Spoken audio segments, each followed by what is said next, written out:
Hello সবাইকে, কেমন আছো সবাই? তো আজকে আমি এখানে 5 টুকরো গরুর মাংস দিয়ে অনেকগুলো কাবাব বানিয়ে দেখাবো। তো এখানে টুকরোগুলো বেশি বড়ও না ছোটো না, আর সাথে নিয়েছি মসুর ডাল।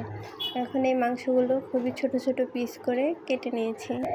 তারপর একটা কড়াই নিয়ে তার মধ্যে কেটে রাখা মাংসের টুকরোগুলো দিয়ে দিলাম, আর সাথে দিয়ে দিচ্ছি ধুয়ে রাখা ডালগুলো। এবার দিয়ে দেব 2টা কাঁচামরিচ, একটা আস্ত রসুন আর কয়েক কোয়া আদা।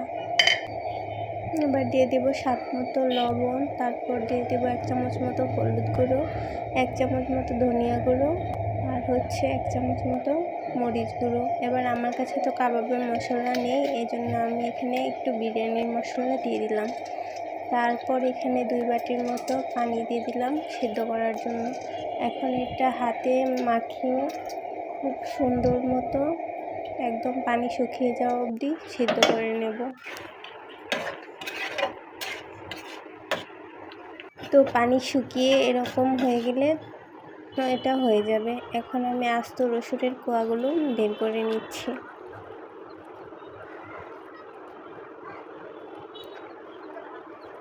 কোয়াগুলো ছোলা হয়ে গেলে এখন এগুলো একটা ব্লেন্ডার জারে দিয়ে ভালো মতো ব্লেন্ড করে নেব।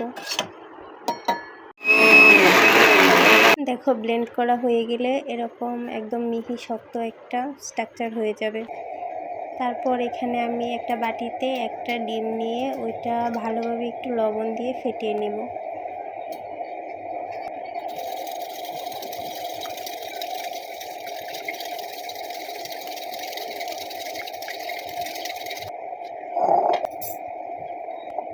এবার মাংস আর ডালের ডোটার মধ্যে আমি ফেটিয়ে নেওয়া ডিমটা দিয়ে দেব, দিয়ে ভালো মতো মাখিয়ে নেব।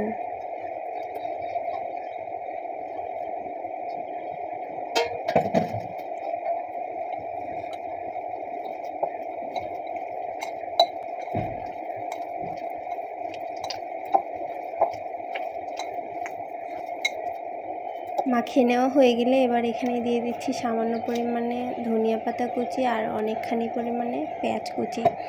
তারপর এখানে আমি বিস্কিটের গুঁড়ো করে রেখেছিলাম, ওইটা দিয়ে দিচ্ছি। তোমরা চাইলে এখানে পাউরুটির গুঁড়োও দিতে পারো, ওইটাতেও খুব সুন্দর হবে।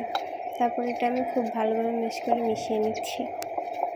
এখানে এই ডোটা মাখানোর সময় যদি তোমাদের কাছে নরম লাগে, এই সময় তোমরা আরেকটু বিস্কিটের গুঁড়ো দিয়ে নিতে পারো, তাহলে ডোটা ঠিকঠাক হয়ে যাবে।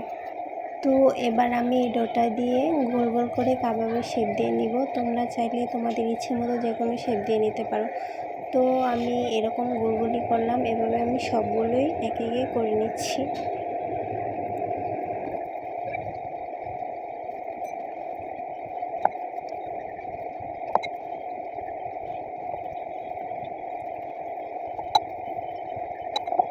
দেখো, আমার 5 টুকরো মাংস দিয়ে কতগুলো কাবাব হয়ে গেছে। এখন আমি আগে থেকেই তেল গরম করে নিয়েছি, তার মধ্যে এগুলো দিয়ে ভালো মতো উল্টে পাল্টে ভেজে নেব।